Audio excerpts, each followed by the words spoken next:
45th or 46th day, something like that, of the revolution in Iran.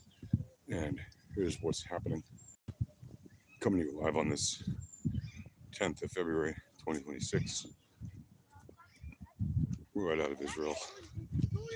And well, there's a lot to talk about. So, as the title suggests, this is about Iran and me. What's next? And to be honest, this is a video I didn't think I would have to make anytime soon. But I feel like I kind of owe it, especially to the people of Iran. As you may know, I have a separate channel called ZenTap Talks here on YouTube. If you haven't already, go check it out. If you like it, please do. And subscribe. ZenTap Talks is where I post videos of conversations that I have with people about what's happening in various geopolitical theaters, conflict, and big issues of the day, specifically Israel and the war that we're fighting against Hamas. Yes, we technically have a ceasefire, but it's not. The war isn't really over, as Hamas is not disarmed, and there continue to be violations here and there of the ceasefire, including the fact that they haven't disarmed, which is an ongoing violation. But I also cover other topics.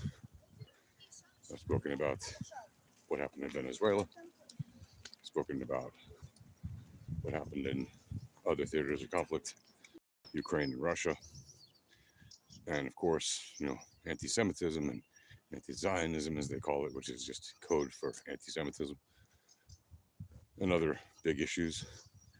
And obviously, over the past couple months, I've been increasingly talking about what's happening in Iran. And lo and behold, I did not expect that my recent content posted on Instagram and also on YouTube would pop off the way they have. About a week ago, maybe a week and a half, whatever it was, I had maybe 50 followers on Instagram, and that number is well over 3,500 now. And I had, maybe 10,000 views on my Instagram account over the previous, 45 days since I had launched it.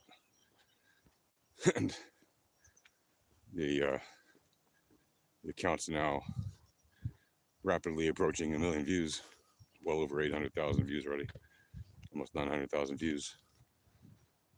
Lots and lots of love that I'm getting from the people of Iran, Iranian dissidents, people living in Iran, supporters of Iran, and of course people who hate the people of Iran and who support the Ayatollah and the IRGC. The messages I'm getting are, overwhelming. They're tens of thousands of messages. I don't actually have time to respond to every single one as much as I would like to. And it breaks my heart that I don't have time, because the messages I'm getting are frankly heartbreaking and they deserve responses. And really, that's why I'm making this video. I want you guys to know, to all of you who are in Iran especially, that I love you, I support you. Those of you who are seeking freedom from the dictatorship of the Ayatollah and the IRGC, I hope that this madness ends soon, and that this dictatorship of the Ayatollah and the IRGC will see its end very soon. I know it's taken an awful long time, 47 years, and they're still in power. Hello there. Welcome to my live stream. I see you in the comments. I can hardly read the messages. I'll try to make it. No, it's not letting me, but anyway, I thought I'd be clear. But anyway, but if you're here, thank you very much, and thank you for liking the video and subscribing if you haven't already. Appreciate it very much. So again, my message to the people of Iran who are in Iran, and to your fellow dissidents who are living outside of the country, who also seek to see the end of the dictatorship, I want you to know that for all the love and support that you get, that you're giving me, you're calling me the voice of Iran, and speaking up for Iran, and all the support I'm giving you, I want you to know it is me who thanks you. It is me who says to you, I appreciate you, because I find your courage to be inspiring. I really do. I find it to be inspirational. I find that you are a brave people who are willing to stand up for what's right in the face of absolute evil. And it breaks my heart to see how many people have been hurt and killed and treated with absolute evil oppression by the dictatorship.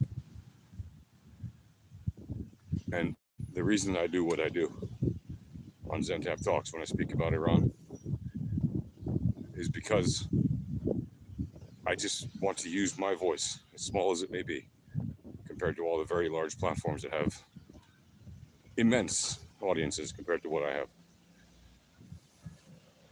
I'm just doing my part, what I think is my part. And I just wish there were more people doing it.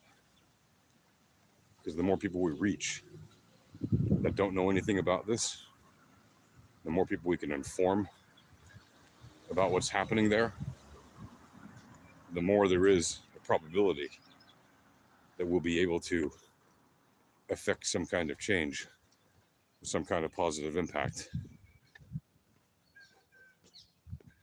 You know, maybe you'll be inspired to call a congressman or the White House or both and tell them, you know, you demand action now. You want to see the U.S. do something. You want to see the U.S. and its allies do something to help the people of Iran to overthrow that dictatorship. Making a deal is not acceptable. You can't make a deal with the devil and expect it to turn out well in the long run. We cannot just let the sacrifice of the tens of thousands, possibly hundreds of thousands, we don't know, but at least tens of thousands of Iranian people be in vain. It cannot be for naught. It cannot be that these people put their lives on the line at the behest of Prince Reza Shah Reza Pahlavi, and President Donald Trump, both of whom encouraged the people of Iran to continue going out into the streets and protesting. They encouraged them to protest, and they encouraged them to write down the names of the people of the IRGC that are doing terrible things, if they know their names, and to write down and to take over the institutions, and that help is on the way, and that it is time for regime change in Iran, and that the blood of the innocent people will not go unpunished. The babies, the children, the men and women of all ages who've been brutally murdered by this dictatorship cannot be in vain. For years, people have been screaming and shouting about the genocide in Gaza. Look, 35,000 non-combatants died in Gaza, maybe 45,000 non-combatants died in Gaza over the past 2.5 years, which by all accounts is a terrible thing. It's absolutely terrible, okay? But it was not by intention. And you can say that it was, and you know what? We can even go with your assumption that it was, even though I completely disagree with that based on the evidence. But let's just say that you were one of the people who believes that Israel has willfully, intentionally, and purposefully targeted those 45,000 innocent people. on top of the 25,000 to 30,000 Hamas terrorists that were killed as well. Over 2.5 years of war. What's happening in Iran is not a war. Hamas has weapons, a lot of them. Yes, they don't have tanks and an air force and all that, but they have weapons, deadly weapons, a lot of them. They have killed nearly 1,000 or more IDF soldiers in the 2.5 years of fighting. They are not harmless in any way. What the people of Iran are experiencing is just a wholesale slaughter of innocent people. It is not the same thing. People in Iran do not have a lot of guns and weapons to fight. They don't have a paramilitary force that's fairly well established, that has a kind of government running a certain territory within the country and is a serious threat to the security of that country by themselves.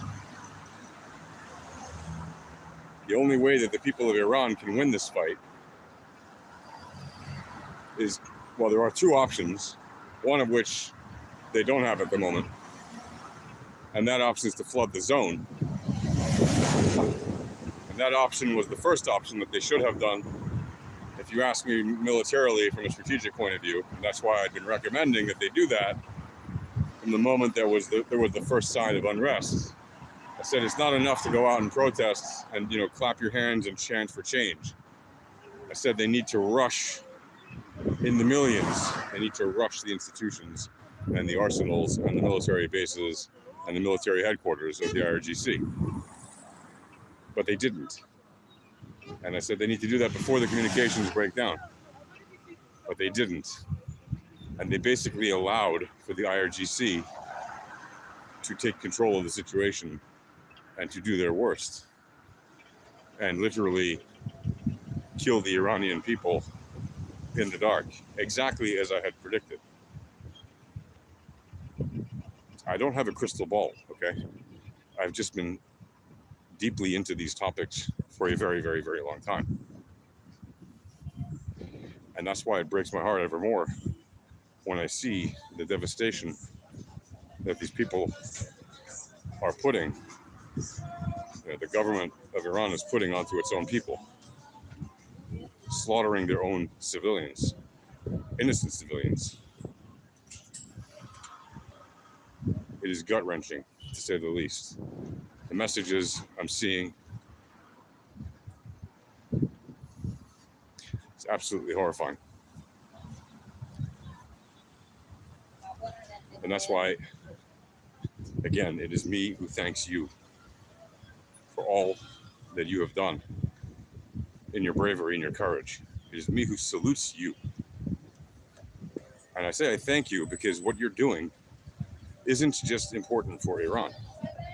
It is also important for me and everybody here in Israel.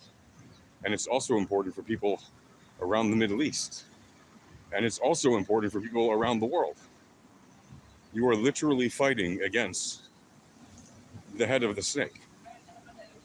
The world's largest state sponsor of terrorism is Iran, or the government of Iran, right? Not the people, but the government of Iran. And of course, there are tens of millions of people in Iran who still support that dictatorship, but the overwhelming majority of the population seems to be very well on the side of the protesters and the revolutionaries who want to end that dictatorship. So that's why I'm saying to you, thank you. And I will continue to use my voice as you have asked me to, and as I was already going to do. You should know I've never had any intention to stop, and I will not stop advocating for your freedom from that awful dictatorship. It is time to see the people of Iran be free. It is time for the Ayatollah and the IRGC to be a thing of the past in Iran. The people of Israel and the people of Iran are ancient friends, and we have historical bonds that are very deep, thousands of years old. Yes, all going all the way back to Cyrus the Great. This is our time to say thank you to you and to show you our support in every way that we can. Whatever you can do, write a letter, make a video, publish an article, anything you can do. Do a podcast, whatever. Speak with friends, online, offline, it doesn't matter. Share messages about what's happening there. This is the time. The hypocrisy of those who spoke out against Israel in favor of the Palestinians in Gaza, who were literally dying because of the Iranian or the IRGC funded Hamas and other terrorist groups, while ignoring the plight of the people in Iran, is so starkly obvious. This is the time for a change. I hope you all get this message, and thank you again. Hope you like us and subscribe to the channel just so we can get this word out to more people. And I'll see you guys in the next one. Peace. Shalom.